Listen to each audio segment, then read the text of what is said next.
नगर शिर्डी महामार्गाचं रखडलेलं काम सुरू व्हावं यासाठी शरद पवार यांच्या राष्ट्रवादीचे खासदार निलेश लंके यांनी पुकारलेलं उपोषण दुसऱ्या दिवशी सुद्धा सुरू दिसतंय। जोपर्यंत 75 किलोमीटर रस्त्याचं प्रत्यक्षात काम सुरू होत नाही तोपर्यंत उपोषण मागे घेणार नाही अशी ठाम भूमिका लंके यांनी मांडली आहे। पालकमंत्र्यांनी केंद्रीय मंत्री नितीन गडकरी यांच्याशीच चर्चा करायला हवी होती, कदाचित कामाच्या व्यापात ते विसरले असतील असा टोला लंकेने राधाकृष्ण विखे पाटील यांना लगावलेला आहे।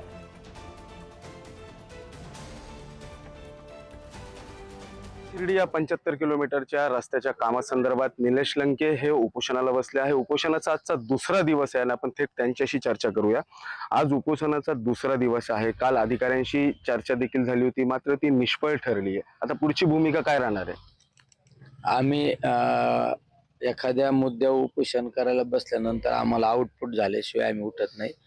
शेवट आमची मागणी एकच आहे, पहिल्या दिवसापासून आम्हाला ते रस्त्याचं काम, कारण 75 किलोमीटरचा रस्ता आहे, त्याची निविदा प्रक्रिया 1000 कोटी रुपयाची आहे। तर तो रस्त्याचं काम प्रत्यक्षरित्या सुरू झालं पाहिजे, ते पण प्रत्यक्षरित्या सुरू होत असताना पूर्ण ताकदीने झालं पाहिजे।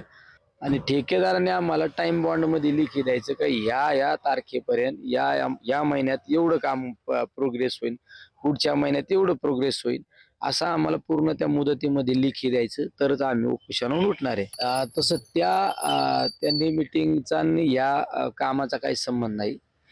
कारण तुम्हाला जर ही मिटिंग घ्यायची असेल तर त्यांनी काहीतरी राज्याची PWD मिनिस्टर त्या ठिकाणी उपस्थित होती, पण हा रस्ता राज्याच्या अखत्यारीतला नाही, हा केंद्राच्या अखत्यारीतला रस्ता आहे।